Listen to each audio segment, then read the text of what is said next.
Thank you very much, Chief Luke, for your introduction. Please take the House Speaker, Martin Romualdez, members of the Cabinet that have joined us here this afternoon, both who are part of the delegation and those who are going to stay behind to hold the fort. Pasay District Representative Antonio Calixto, the Philippine Ambassador to the United States, Babe Romualdez, Pasay City Mayor Imelda Calixto Rubiano, the AFP Chief of Staff, Romeo Browner, and the Major Service Commanders here today, Philippine National Police Chief General Benji Acorda, of course, our First Lady, good afternoon. Fellow workers in government, ladies and gentlemen.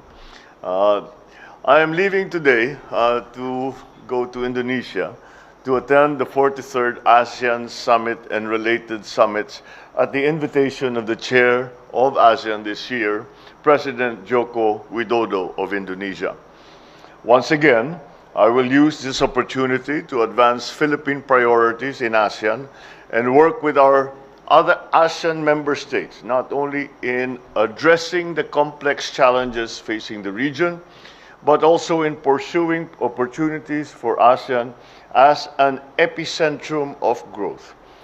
My participation will highlight our advocacies in promoting a rules-based international order, including in the South China Sea, strengthening food security, calling for climate justice, tapping the potential of the digital and creative economies, protecting migrant workers in crisis situations, as well as combating trafficking in persons.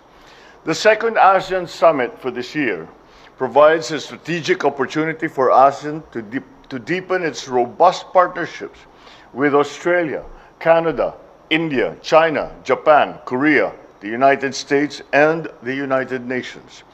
We will foster cooperation with these countries in areas such as trade and investment, climate action, food security, clean energy, and maritime cooperation.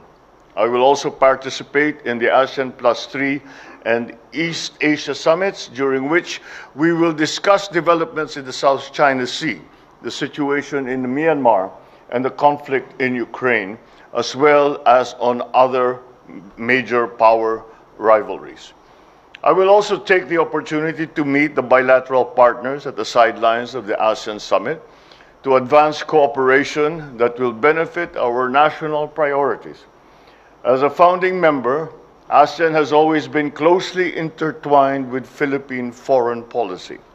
My administration will continue to ensure that our constructive engagements with ASEAN, our dialogue partners, and stakeholders serve our national interests and the well-being of the Filipino people.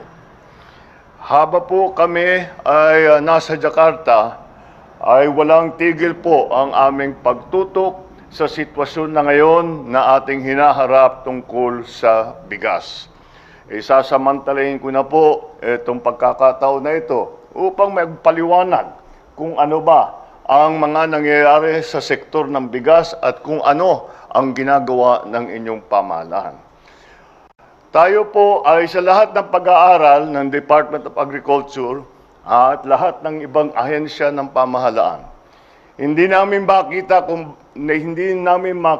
ang magagandang dahilan kung bakit tataas ang presyo ng bigas ng ganito.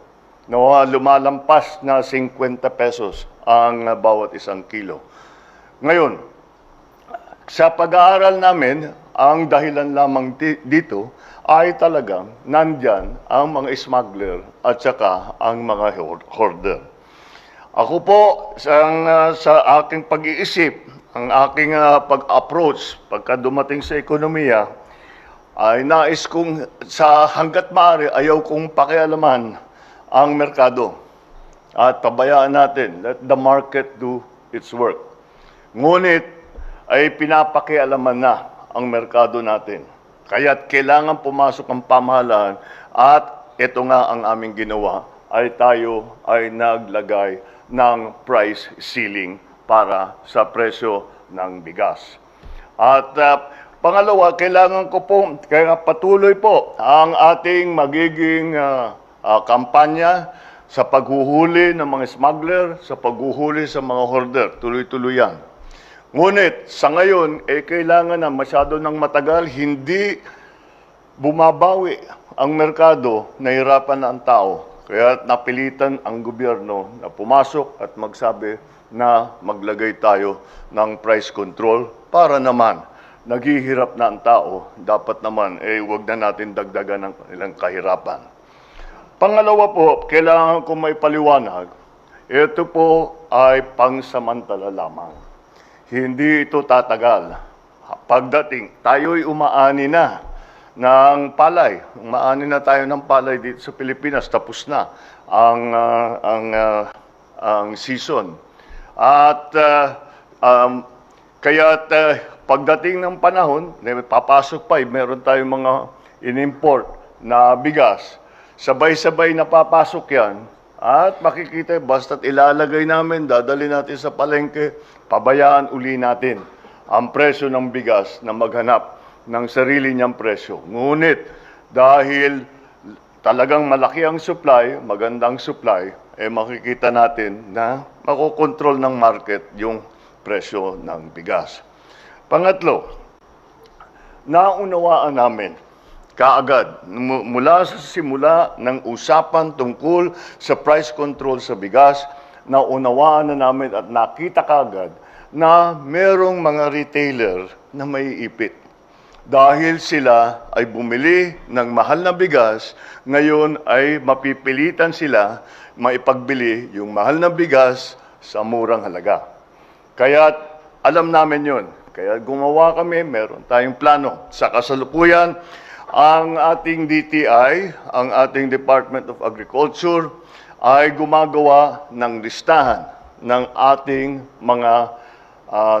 mga rice retailers, yung mga association ng mga rice retailer, kung sino man ang mga rice retailer. At habang ginagawa yan, kinakalkula rin kung ano ang magiging lugi ng mga rice retailer dahil nga sa price cap. Kaya ang DSWD naman ay tiniyak namin na meron silang pondo ihanda upang pag nakalkula na natin ang lugi ng mga rice retailer ay bibigyan naman natin sila ng tulong, katumbas na tulong. Kaya huwag sana kayo mag-alala, alam po namin na ito'y mga bago na sistema na ating ginagawa, ngunit gaya ng aking nasabi, ay napipilitan tayo dahil sa mga puwersa na kuminsan ayaw tumulong sa ating mga kababayan. Ngunit gagawin natin ito upang makatiyak naman ang taong bayan na hindi napakalaki ang kanilang ginagastos para naman sa kanilang pagkain, para sa bigas. At ang pangalawa, huwag po kayo mag-alala, mga rice retailer. Naunawaan po namin kaagad na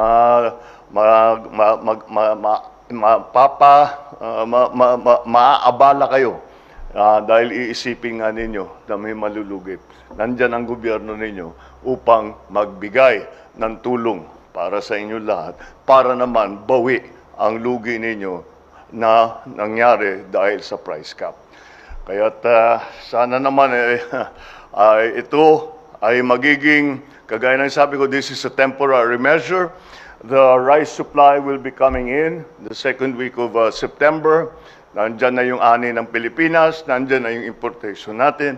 Wala na naman talagang magiging dahilan kung bakit tataas ang presyo ng bigas at may babalik natin sa dati nating kinasanayan na presyo. Maraming salamat. Magandang hapon po sa inyo lahat.